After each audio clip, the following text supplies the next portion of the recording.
ଜୟ ଜଗନ୍ନାଥ। ଆଜି ଭଲ କଥା ମନେ ରଖ। ଆଜି ଆଲୋଚନା କରିବା କଳାଗିରି। ଦ୍ୱାରା ଏ ଆସି ମାନସ ସବୁବେଳକୁ କଳାଗିରି ଉପରେ ଭାଇନା ଆଲୋଚନା କରେ। ମହାପୁରୁଷ ଅଚ୍ୟୁତ କଳାଗିରିକୁ ଅନେକ ସ୍ଥାନକୁ ଲେଖିଛନ୍ତି। ବୁଝିଲେ, ବହୁ ଜାଗାକୁ ଖୋଲିକି ଲେଖିଦେଇଛନ୍ତି ଅମୁକ ସ୍ଥାନ ହଉଛି କଳାଗିରି। ଏମିତି ଯାଜନଗର ବିଷୟ ଯେମିତି ମହାପୁରୁଷ କହିଥିଲେ, ଉତ୍କଳ ଦେଶରେ ଯାଜନଗର ଭୂଇଁ ଅଟଇ ବିପଦ ଠାବ, ନିତ୍ୟ ଭକ୍ତମାନେ ଦିନ ଗଣୁଥିବେ ମାରକୁଣ୍ଡ ଦିଅ। ଯାଜନଗର ଅନେକ ସ୍ଥାନକୁ ନିରୂପଣ କଲେ ମଧ୍ୟ ସେ କହିଲେ ନା ଉତ୍କଳରେ ଯାଜନଗର ହଉଛି କଣ ଗୁପ୍ତ। ସେମିତି କଳାଗିରି ଅନେକ ଜାଗାରେ ପ୍ରମାଣ ଦେଲେ ମଧ୍ୟ କଳାଗିରି କଣ ଗୁପ୍ତ।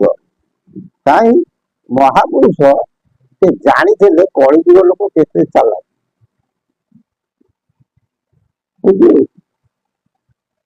କୋଉ କଳାଗିରି ନା ପଦ୍ମ ପୋଖରୀ ପାର୍ଶ୍ୱରେ ଥିବ କଳାଗିରି। କୋଉ ପଦ୍ମ ପୋଖରୀ? କୁଣ୍ଡ ଭିତରେ, ଇଏ ଯୋଉ ଗୋଟେ ପୋଖରୀ ଭିତରେ ପଦ୍ମ ସବୁ ଫୁଟେ, ତାକୁ କୁହନ୍ତି ଗାଁ ଗହଳିରେ ପଦ୍ମ ପୋଖରୀ। ମହାପୁରୁଷ ସେ ପଦ୍ମ ପୋଖରୀ କଥା କହିନା। ପଦ୍ମ ପୋଖରୀର ଅର୍ଥ ହଉଛି ଅନ୍ୟ। କେତେବେଳେ କରିବା ପୂର୍ବ ଏଇ କଳାଗିରି ଉପରେ ଅନେକ ସ୍ଥାନକୁ ମହାପୁରୁଷ ନିରୂପଣ କରିଛନ୍ତି। କହିଲେ ଗୁପ୍ତ ନାମ ତାଙ୍କ ପ୍ରକାଶୀ କହିବ, ଯାସଙ୍ଗେ ମୋ ପ୍ରୀତି ଥିବ, କଳାଗିରି ଠାରେ କେତେ ଭକ୍ତ ଅଛନ୍ତି ଥିବେ, ଦୟାକରି କହିଦବ। ଇଏ ଗୋଟା ହଉଛି କଣ ଗୋଟେ କଳାଗିରି, ସେ ଶିବ କଳ୍ପରେ କହୁଛନ୍ତି। ପୁଣି କହିଲେ ଅନୁଭବ ଜ୍ଞାନ ପ୍ରକାଶ ନୁହଇ ଅନୁଭବ କର ମୂଳ, ଭବିଷ୍ୟ ବିଚାର ଏଣିକି କହିବା ଜ୍ଞାନେ ନାହିଁ ଥଳ କୂଳ। ଗିରି ଗୁପ୍ତ ଅଛି ଚିତୋତ୍ପଳା କହେ ଉତ୍ତରରେ କଳା ଅଗ୍ନି, ଶୈବ ଭକ୍ତ 3 ଜଣ ଅଛନ୍ତି ବୋଲିଣ ଗିରିରେ ପୁଣ। ତେଣୁ ଚିତ୍ରୋତ୍ପଳା କୂଳରେ ମଧ୍ୟ ଗୋଟେ କଳାଗିରି ଅଛି, ବୁଝି ହଉଛି। ପୁଣି କହିଲେ ମହାପୁରୁଷ ଏକ ବଟ 4 ନାମ ହଇବ, ପୁରୁଷୋତ୍ତମ କ୍ଷେତ୍ର ବୁଲାଇବ, ବିଶ୍ୱନାଥ ଯେ ଅମରେଶ୍ୱର ହିଁ କାଶୀ ନଗରକୁ, କାଶୀ ନଗରଟି କନକକୁ କହି, କର ନିୟମ କଳକି ଦେବ, କଳାଗିରି ଠାରେ ପୁତ୍ର କେଶବ। ଇଏ ଗୋଟେ କଳାଗିରି। ପୁଣି କହୁଛନ୍ତି ରୁଦ୍ର ନଦରୁ ବହେ ବେନି ଧାର, ଯମୁନା କାଳନ୍ଦୀ ନାମ ତାହାର, ପାପ ଭାରା ଦେଖି ହେବ ଲୁକାୟିତ, ହେତୁ ରଖିଥିବ ବନି ତାର ସୁତ, ତହିଁ ନିକଟରେ ସେ କଳାଗିରି, ଝାଡ଼ ଖଣ୍ଡ ମାଡ଼ି ଥିବ ଆବରି, ଅମର ଭୂମିରେ ଲାଗିବ ନୀଳା, ଉଜାଣି ବହିବ ଦିନେ ଯମୁନା। କହିଲେ ଇଏ ମଧ୍ୟ ଗୋଟେ କଳାଗିରି। ଏମିତି ଅନେକ ଜାଗାକୁ କଣ କରୁଛନ୍ତି କଳାଗିରି ବୋଲି ପ୍ରମାଣ ଦେଇଛନ୍ତି। ପୁଣି କହୁଛନ୍ତି ବାବୁ ହେ ରାମ, କଳାଗିରିଟା ହଉଛି ଗୁପ୍ତ, ଯଦି ଗୁରୁ କୃପା ତମ ଉପରେ ଥିବ ତମେ କଳାଗିରି ବିଷୟ ଜାଣିପାରିବ। ବୁଝିହଉଛି ନା? ସେ କଣ କହୁଛନ୍ତି ଏ କଥା କହିଲେ କହୁଥିଲେ ନା ନିଗମ କଳ୍ପରେ କହୁଛନ୍ତି। କଳାଗିରି ପୁଣି ଡାଳିମ୍ବ ପର୍ବତ ଗୁପତୁ ଗୁପତ ଜଇଁ, ଅଷ୍ଟ ସଖୀଙ୍କର ନିବାସ ଅଟଇ ଅଷ୍ଟ ନିଧି ରହିଥାଏ, ଗୁରୁ ସେବା କଲେ ପାଇବୁ ନନ୍ଦନ ଫୁଲ ତୋଟାର ପାଶର, ଦ୍ୱାଦଶ ବଟର ପର୍ବତ ଅଟଇ ପଦ୍ମ ପୋଖରୀର କୂଳ। ଯୋଉ କଥା କହୁଛନ୍ତି କଳାଗିରିଟା ହଉଛି କିଏ? ସେ ନା ଡାଳିମ୍ବ ପର୍ବତ। ସେ ଡାଳିମ୍ବ ପର୍ବତ କୋଉ, ସେଠି ଅଷ୍ଟ ସଖୀଙ୍କର କଣ ଥିବ ଖେଳ ଥିବ, ବା ଅଷ୍ଟସଖୀଙ୍କ ନିବାସ, ସେଠି ଅଷ୍ଟସଖୀ ମାନେ ଥିବେ। କୋଉ ଅଷ୍ଟସଖୀ? ନା ଦ୍ୱାଦଶ, ଯୋଉ ଦ୍ୱାପର ଯୁଗରେ କୃଷ୍ଣଙ୍କ ସହିତ ଯୋଉ ଅଷ୍ଟସଖୀ ଥିଲେ, ସେ ଅଷ୍ଟସଖୀ କଥା କହୁଛନ୍ତି ନା ଅଷ୍ଟ ଚଣ୍ଡୀକି ମଧ୍ୟ ଅଷ୍ଟସଖୀ ବୋଲି କୁହାଯାଏ। ଇଏ କୋଉ ଅଷ୍ଟସଖୀ? ଗୋଟେ ବହୁତ ଗହନ କଥା।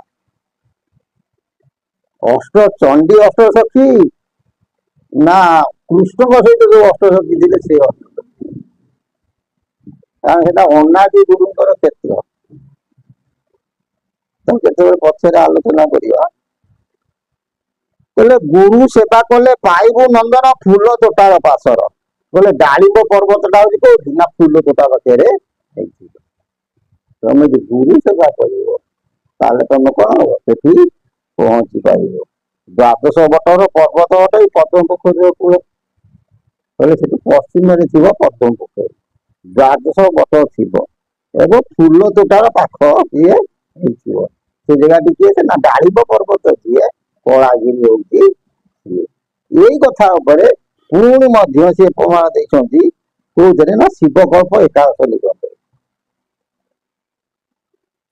କହିଲେ ମଣି ନୀଳଗିରି ହେବ ଗିରି ସ୍ଥାନ ଗୁପତ ତ୍ରିଭିଜ ଶ୍ରେଣୀ, କଳାଗିରି ପୁଣି ଡାଳିମ୍ବ ପର୍ବତ ଗୁପ୍ତଗିରି ପଞ୍ଚ ପୁଣି। ସେଇ କଥା କହିଲେ ନିଗମ କଳ୍ପରେ ଯାହା କହିଲେ ଶିବ କଳ୍ପରେ ସେଇଆ କହିଲେ। କହିଲେ କଳାଗିରି ପୁଣି ଡାଳିମ୍ବ ପର୍ବତ ଗୁପ୍ତଗିରି ପଞ୍ଚ ପୁଣି। ଯୋଉ ଡାଳିମ୍ବ ପର୍ବତ ଯୋଉଗୁଡାକ କଳାଗିରି ସେଠି ମଧ୍ୟ ଆଉ ଗୋଟେ 5ଟା ଗିରି କଣ ହେଇଥିବ ଥିବ, ଗୁପ୍ତ ହେଇକି ଥିବ, ତା ନାଁ ପରିପ୍ରକାଶ ହେଇ ନଥିବ। ପାହାଡ ଥିବ କିନ୍ତୁ ପାହାଡର ନାଁ ପରିପ୍ରକାଶ ହେଇ ନଥିବ, ଗୁପ୍ତ ହେଇକି ରହିଥିବ। ତେଣୁ ଏ କ୍ଷେତ୍ରଟା କୋଉଠି, ଏଟା ବାସ୍ତବରେ ମନେ ରଖିଥା, ଇଏ ହଉଛି ବିରଜା ମଣ୍ଡଳ ଭିତରେ ଏ କ୍ଷେତ୍ର, ବୁଝିହଉଛି ନା। ये ବିରଜା ମଣ୍ଡଳ ଭିତରେ କ୍ଷେତ୍ର ହେଇଥିବ, ସେଠି ଏଇ ସଂକେତ ଥିବ। ଆଉ ଗୋଟେ କଥା ମନେ ରଖିଥା, କଳାଗିରି ପାଖରେ କୋଉ ଗାଁ ମଧ୍ୟ ମହାପୁରୁଷ ଲେଖିଛନ୍ତି ଠାକୁରଙ୍କ ଆଗରୁ, ଏବଂ ସେ ଗ୍ରାମ ଦେବତୀ କଥା ମଧ୍ୟ ଲେଖା ଅଛି। ତମେ ଯଦି ଶିବ କଳ୍ପ, ଲକ୍ଷ୍ମୀଧର ବିଳାସ, ଆଉ ଗୋଟେ ହେଲା କଣ ଲୀଳା ଇଏ ନିଗମ କଳ୍ପ, ଆକୁ ତମେ ଅନୁସରଣ କରିବ, ସବୁ ଯାକ ଯଦି ମହାପୁରୁଷଙ୍କର ଏକତ୍ରିତ କରିବ ତାହେଲେ ତମେ ତା ମର୍ମଟା ଜାଣିପାରିବ। ଏଇ ଯୋଉ ଆମର କିଏ ହେଲେ ନା ଯୋଉ ଡାଳିମ୍ବ ପର୍ବତ ସିଏ ହଉଛି ବାସ୍ତବ ମତରେ କଳାଗିରି। ସେ ଡାଳିମ୍ବ ପର୍ବତ ବର୍ତ୍ତମାନ ତା ନାଁ ନାହିଁ ଡାଳିମ୍ବ ପର୍ବତ। ତେଣୁ ଅତୀତ ସେଇଆ କହିଲେ ଗୁରୁ ସେବା କଲେ ପାଇବୁ ନନ୍ଦ ଫୁଲ ତୋଟାର ପାଖ। ସେଠି ମଧ୍ୟ ଫୁଲ ତୋଟା ବୋଲି ଗୋଟେ ଜାଗା ଥିବ, ତାରି ପାଖରେ ଡାଳିମ୍ବ ପର୍ବତ ଥିବ, ସେଠି ଦ୍ୱାଦଶ ବଟ ଥିବ, ପଶ୍ଚିମରେ ପଦ୍ମ ପୋଖରୀ ଥିବ, ବୁଝିହଉଛି ନା। ସେଇ ଗୋଟାକ କଳାଗିରି। ଜୟ ଜଗନ୍ନାଥ। ପ୍ରଭୁଙ୍କ ସଦିଚ୍ଛା ପୂର୍ଣ୍ଣ ହଉ। ବୋଲ ଆନନ୍ଦେ ଗବାହାର ହରି।